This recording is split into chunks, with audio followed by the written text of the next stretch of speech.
Hi guys, first of all, I'd like to say that I never had a special talent for foreign languages. I was more into math or I was like pretty creative, but learning a foreign language was something that was not natural for me. As someone from Ukraine, from a non-English speaking country, by the way, my name is Nina and welcome to my YouTube channel. I'd like to share with you 5 pieces of advice how to learn English or any other foreign language by yourself.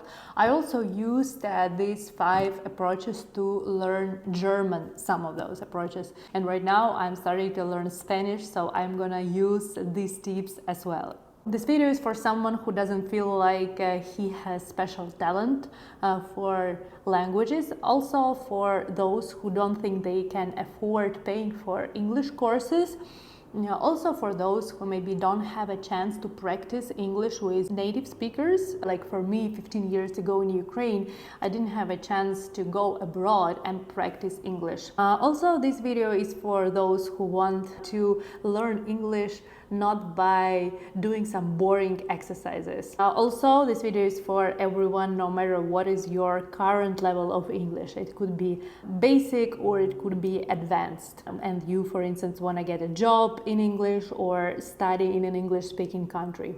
By the way, my advice are okay for anyone who is learning any other language. So, let's get started. Advice number 1, to surround yourself with audio and video in English, and those should be audio and videos on topics that interest you. 15 years ago, I was really interested in the world news, what's happening around the world, and like especially business world and world of finance. So I found BBC News. So every half an hour it would be like say almost the same pieces of news that I would listen to. So I would spend several hours a day just listening to those news. First weeks I wouldn't understand most of it, but then every other week I started to understand more and more. And this approach is close to an approach how a child is learning a language. A child doesn't look up or check translation of the words. The child is just exposed to language, and then at some point a child starts saying the words he hears, and he starts to understand also what those words mean without having a translation of those words to the childish language.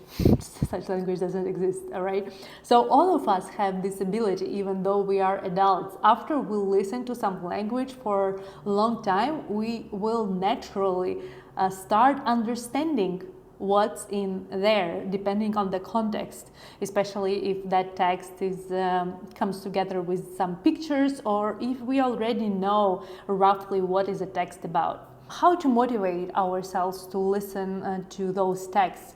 So most important is that the topic covered in the audio or video is something that you are highly interested in. Think, what kind of content do you consume in your native language? For instance, it could be interviews with famous people. I was into understanding the biography and life of Freddie Mercury, of Michael Jackson, of Britney Spears, and I was looking for their interviews in English. I mean, first of all, those interviews just didn't exist in Ukrainian, but I wanted to learn about them, about their lives. I wanted to hear them talk in their native language, and I was able to find videos back in 2010 when there was no YouTube in the way it is right now. I found some videos with the interviews with these people, and I was listening to them over and over. I was trying to understand what do they talk about, and that helped me a lot. If you, for instance, are interested in self-development and you already listen to some self-development videos in your language, you can find those videos in English. Or maybe you are interested in makeup or travel. Just listen about traveling to those other countries or maybe to your country in English. So something that would keep your curiosity high. And it also would be very easy for you to do, because most important for you to have this sparkle. For instance, when I was learning German, I tried to attend courses, but at the courses when I was living in Switzerland, we had to read some texts on topics that I was no interested in, and it was very hard for me to motivate myself to do the homework and read texts about stuff that I'm not interested in. So I stopped attending those courses. Then I've used my other approaches. I mean, I started practicing reading about the things that I am interested in, or listening to those things, listening again to the news, Swiss news in German, and that was way more interesting and entertaining for me.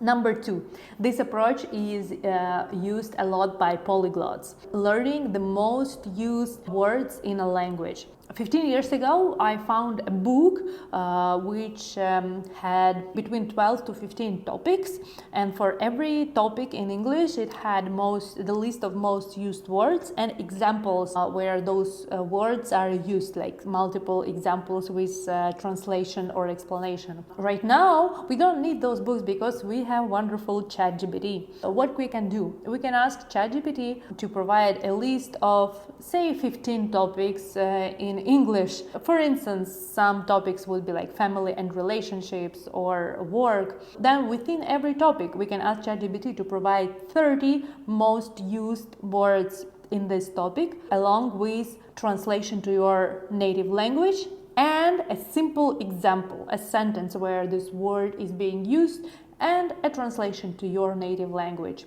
As soon as you have that list, you can either print it out or you can write it down by hand. I love writing down by hand because it helps a lot. And then during 1 week, you can dedicate 1 week to every topic. You can learn 30 words on that topic, and you can practice, like I used to practice by looking at the word in Ukrainian and thinking what would be translation to English, and then also read an example, a sentence. So that always helps because you see how that word is being used, and it exposes you to additional types of words in that topic. So if you do it every week, then in a couple of months you would cover basically all the topics, and you will use the most used words in English, and that would make communication so much easier, because even native speakers, they don't use many different words. They tend to use mostly the same words. So when we learn 1,000 most used words, then we basically already can have basic communication in that language. The third advice is super important: practicing speaking in English with other people, and especially with native speakers. When I was learning English in 2010 and I needed to prepare myself to passing TOEFL, and also I didn't have a chance to go abroad, I was living in Kyiv, it was really hard for me to find a native speaker. I also didn't have money to hire a native speaker to talk to me. So what I did then, I went on Skype and I looked for people according to where they are. I was looking for people in California whose name is Brad. I was thinking maybe I'll meet Brad Pitt on Skype. So then I contacted more than 100 Brads, and two guys whose name is Brad, they agreed to practice English with me. I told them that my name is Nina, I'm from Ukraine, and I'd like to practice English. So they agreed to do that with me. I think with one Brad I was talking once in a week, and with another Brad I was talking almost every day for a few months.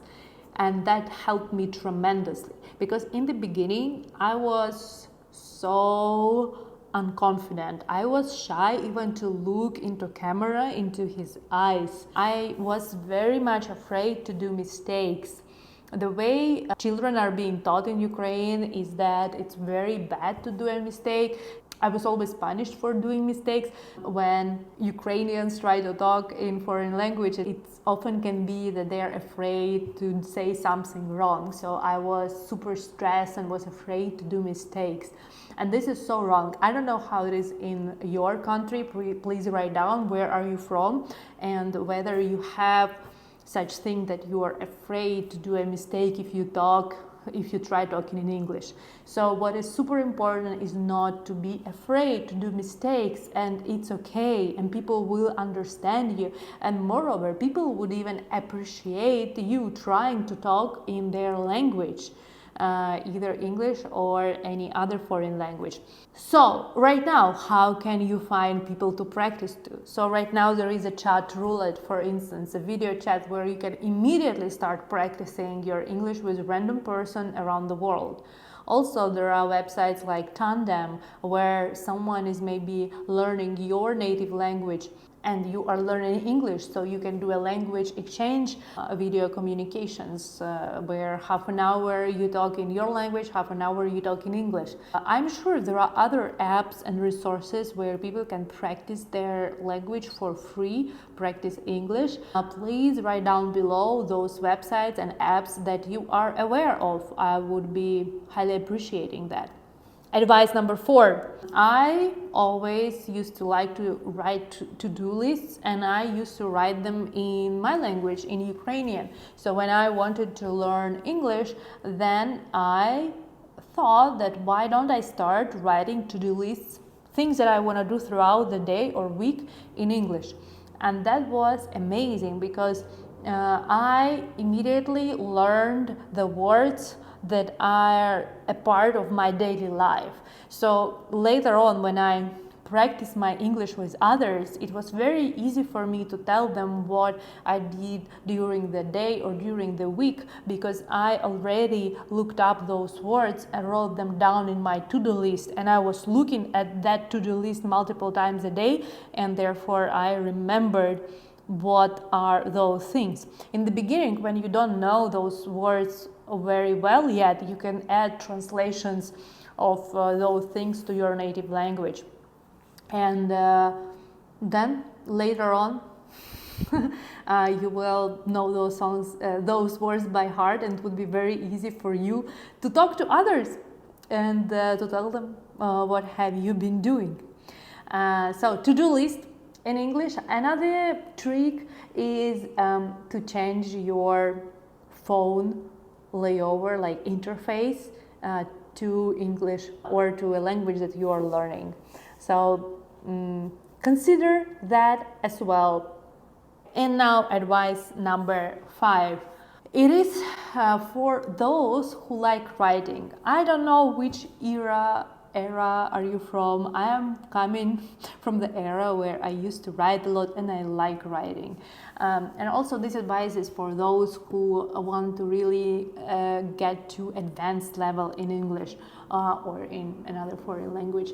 At some point, when we are coming to advanced level, when we have to pass TOEFL or IELTS, when we have to go abroad to study in that language, to English-speaking country, or maybe you look for a job in English and you want to be able to do job interview where you present yourself and your work in English.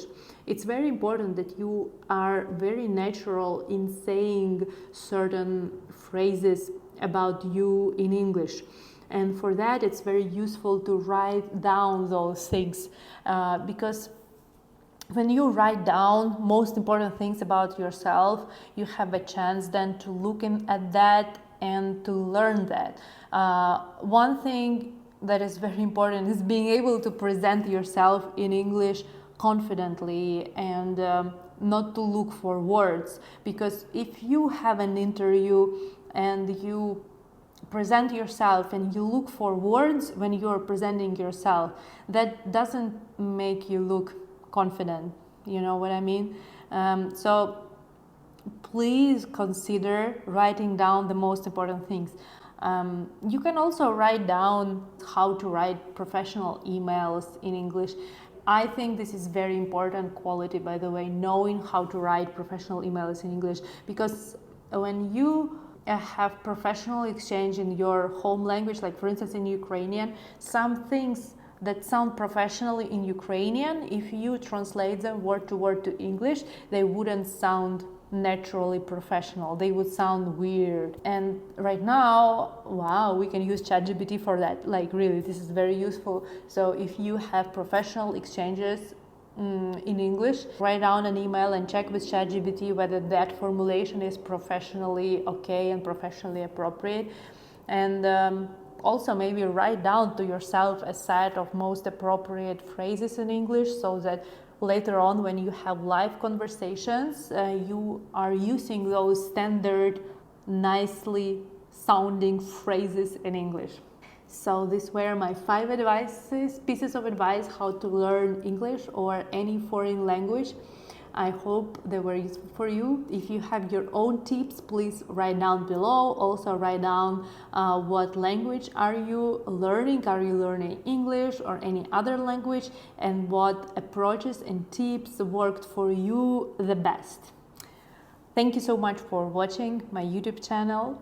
And I hope you will subscribe, and I will see you again with more tips in my next video.